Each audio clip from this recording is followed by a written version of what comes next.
উচ্চ শিক্ষায় শিক্ষিত করার জন্য আপনি মাথা আপনি চিন্তা করুন, আপনি ফিকির করুন আমার মেয়েটাকে কিভাবে শিক্ষা অর্জন করানো যায়, কোন প্রতিষ্ঠানে দিলে আমার মেয়েটা সুন্দর শিক্ষা অর্জন করতে পারে, আমার ছেলেটা উচ্চ শিক্ষায় শিক্ষিত হবে আমার বাহবা লুটবার জন্য নয়, আমার আল্লাহকে রাজি খুশি করার জন্য আমার ছেলেটাকে উচ্চ শিক্ষায় শিক্ষিত করব, যে শিক্ষা তার রবকে চিনবে, তার রাসূলকে চিনবে, সাহাবায়ে কেরাম আজমাইনগণকে চিনবে।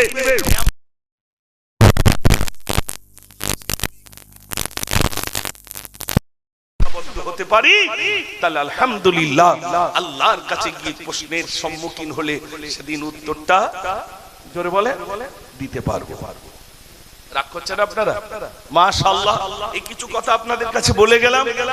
আর বিশেষ করে প্রতি বছরই আপনারা আমাকে বলেন, আমি টাকার লোভে এখানে আসি না, গায়ের মানুষ আমাকে মহব্বত করে বলেন, সেই মহব্বতের দিকে খেয়াল রেখে আলহামদুলিল্লাহ আল্লাহ পাক তো প্রতিদিন নিয়ে যান, সেটা আপনাদের দোয়া।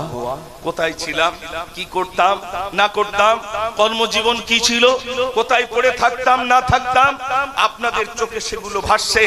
আমি আল্লাহ যে আমাকে এখানে বলার সুযোগ দিয়েছেন, এটা আমার কোনো কৃতিত্ব নয়, এটা একমাত্র মহান রবের বড় দয়া আর বড় করম। তাই আমি গুনাহগার এখানে বসে কিছু বলতে পারি। আমার জবান থেকে যিনি বলিয়ে নিচ্ছেন তিনি কে? জোরে বলে আল্লাহ বলিয়ে নেন, যে আল্লাহ বলার সুযোগ দেন, আল্লাহ বান্দাকে বলার সুযোগ দেন। কত শিক্ষিত মানুষের জবান আল্লাহ বন্ধ করে রেখে দিয়েছেন, আর কত অজ্ঞ মানুষের জবান খুলে দিয়েছেন। আল্লাহ বলেন, বান্দা আমি তোকে বলাচ্ছি, তুই বলে যা, আমি যেদিন বলবো বন্ধ কর, সেদিন আর বলার সুযোগ পাবি না। অতএব আল্লাহ রাব্বুল আলামিন যতটুকু বলিয়েছেন, আমার কথায় রাগ না করে বরং নিজের কলিজার টুকরি মেয়েটাকে একটি সুন্দর জায়গায় আমরা চিন্তা করছি, গায়ের মেয়েরা গায়ের ছেলেরা তারা যেন দিন পেয়ে যায়। প্রতি মাসে মাসে আপনার বছরে রমজানে বাচ্চাগুলো রোজা রাখুক, তারা মসজিদের সঙ্গে সম্পর্ক রাখুক, 5 ওয়াক্ত নামাজ পড়ুক, দিনদার হয়ে যাক, পরেজগার হয়ে যাক, আল্লাহ ওয়ালা হয়ে যাক। আমাদের ছেলেরা, আমাদের মেয়েরা আল্লাহ যেন তাদের মুখলেস হিসাবে কবুল করেন, মুমিন হিসাবে কবুল করেন, আল্লাহ যেন দিনদার হিসাবে কবুল করেন। একটু জোরে বলুন না আমিন, জোরে বলুন আল্লাহুম্মা আমিন। আপনারা এই গায়ের মানুষ প্রচুর পরিমাণ আমার জন্য, সকলের জন্য দোয়া করেছেন। আমি এই যুবক ভাইদের কাছে, কমিটির সব যুবকগুলো কোথায়? আমি কমিটির যুবকগুলোকে একটু ডাকছি, নামাজ পড়ে না কিনা একটু দেখবো আমি, কারা কারা নামাজ পড়ে, কারা কারা পড়ে না। হ্যাঁ স্যার ডাক, কমিটির সব যুবকগুলো কই? কমিটির সব যুবক আর পরের বছরে না লাইন, কিন্তু আমি আজ মিলাদে সব ডাকবো।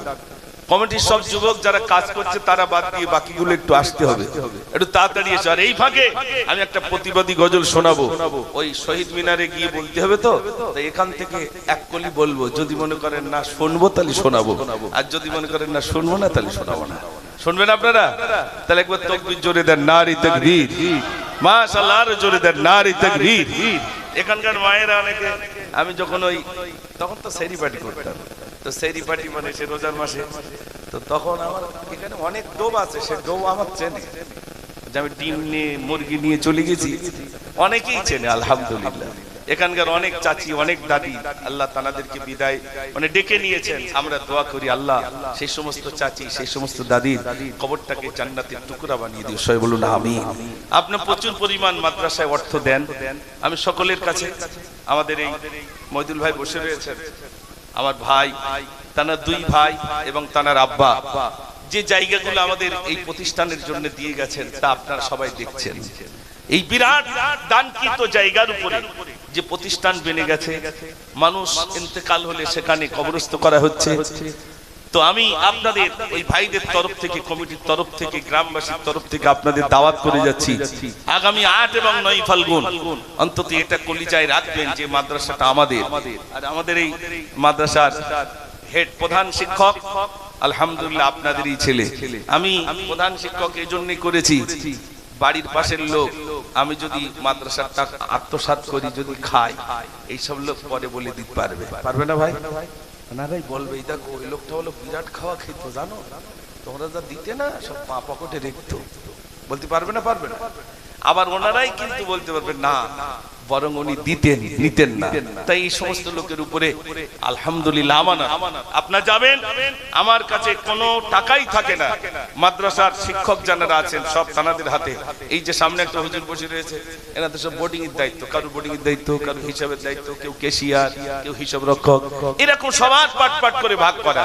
আমি রাত্রি যখন বাড়ি আসি তখন অধিকাংশ রাত 3:30, কোনদিন ফজরের আজান, আমার ওই ভাই তখন আজান দেয়, আল্লাহু আকবার আল্লাহু আকবার, এরকম সময় আমি তখন বাড়ি আসি। তাহলে আমি কেন এইসব রাখতে যাব? তারপরেও আমি আপনাদের কাছে অনুরোধ করছি, নিজের মনে করে আপনারা যাবেন, আর প্রতি বছর যেমনি ভাবে মাওলানা সাহেবের কাছে আপনার অর্থ দেন, একটি টাকা হলেও এই আমদপুর মাদ্রাসার জন্য রাখবেন ইনশাআল্লাহ। রাখবেন তো ইনশাআল্লাহ? একটু জোরে বলুন না ইনশাআল্লাহ। যাওয়ার আগে আমার শাহনাজ ভাই আসার আগে আমি একটা ছোট্ট গজল বলে আপনাদের থেকে বিদায় হবো। একবার তাকবীর জোরে দেন, নারে তাকবীর, নারে তাকবীর। মাশাআল্লাহ। এসে শুনলাম তাবারুকের তো বিরাট ইন্তজাম, আর এটা একটা ঐতিহ্যময় ইসালে সওয়াব। এখানকার কমিটি যুবক ছেলেরা বাইরে কাজবাজ করে বিভিন্ন জায়গায়, আলহামদুলিল্লাহ আপনারা তাদের জন্য দোয়া করবেন। সব যুবক ছেলে প্রত্যেকেই কম বেশি কারুর না কারুর দোকানে কাজ করেন, যে নিজের বিরাট একটা ব্যবসা আছে তা নেই, তার ভিতর দিয়ে নিজেরা অর্থ দিয়েছেন আর আপনারাও কিছু দিয়েছেন বলে এই জলসাটা সুন্দর হয়েছে আলহামদুলিল্লাহ। আমার ওই সমস্ত যুবক ভাইদের জন্য অন্তর থেকে দোয়া, আল্লাহ যেন তাদের কাজে কারবারে বরকত নসিব করেন, আল্লাহ যেন তাদেরকে সুখে রাখেন, যতদিন বাঁচিয়ে রাখবেন, ইসলামের উপর ইস্তেকামাত রাখেন। সবাই বলুন আমিন। একবার দরুদ শরীফ প্রাণ ভরে পড়ুন। আল্লাহুম্মা সাল্লি আলা সাইয়্যিদিনা মাওলানা মুহাম্মদ ওয়া আলা আলি সাইয়্যিদিনা। আলহামদুলিল্লাহ। তো 19 তারিখে যাওয়া হবে, তো হুজুর ডাক দিয়েছেন, তিনি তার সঙ্গে আমার কথাও হয়েছে। তিনি বললেন ওই দিনে তুমিও আসবে, মানুষদেরকে একটু বলবে। আমি সেই তার জন্য একটা ছোট্ট কবিতা এক কলি বলবো, পুরোটা বলবো না। ভারতের জমিনে আমাদের স্বজনের অকপ সম্পদ থাকবে, যুগে যুগে মহারণে জীবনের প্রতিক্ষণে, যুগে যুগে মহারণে জীবনের প্রতিক্ষণে উজ্জ্বল সাক্ষ্য রাখবে। ভারতের জমিনে আমাদের স্বজনের অকপ সম্পদ থাকবে, যুগে যুগে মকারণে জীবনের প্রতিক্ষণে উজ্জ্বল সাক্ষ্য রাখবে। কে তুমি অচিন সাধু ছেড়ে খাবে বলে মধু চাইছো করতে, তাই আজ জব্দ শয়তানি সম্পদ অকপ জিন্দাবাদ, জেনে রেখো ছাড়বো না এক টুকরো। ইমানি মশাল জেলে চলো কাটি রাজপথে, ফিরিয়ে নিতে নিজেদের স্বার্থ। আজ যদি দ্বন্দ্ব ভুলে এক হতে না পারি, ওয়াকফ হারিয়ে ফেলবো জানো তো। এসো বীর প্রতিরোধী তকবীর ধ্বনি তুলে, বিজয় আমাদের জানি আসবে। যুগে যুগে মহারণে জীবনের প্রতিক্ষণে উজ্জ্বল সাক্ষ্য রাখবে। ভারতের জমিনে আমাদের স্বজনের অকপ সম্পদ থাকবে, যুগে যুগে মহারণে জীবনের প্রতিক্ষণে উজ্জ্বল সাক্ষ্য রাখবে। তাই তো নাকি? একটু তাকবীর জোরে দেন, নারে তাকবীর। এই ভাষাটা হয়তো অনেকে বুঝতে পারেন, তবে এই ভাষাটা বুঝতে পারবেন। আর কত যে জুলুমবাজি করবি তোরা বল, মুসলমানের চোখে আজি ঝরছে কেন জল।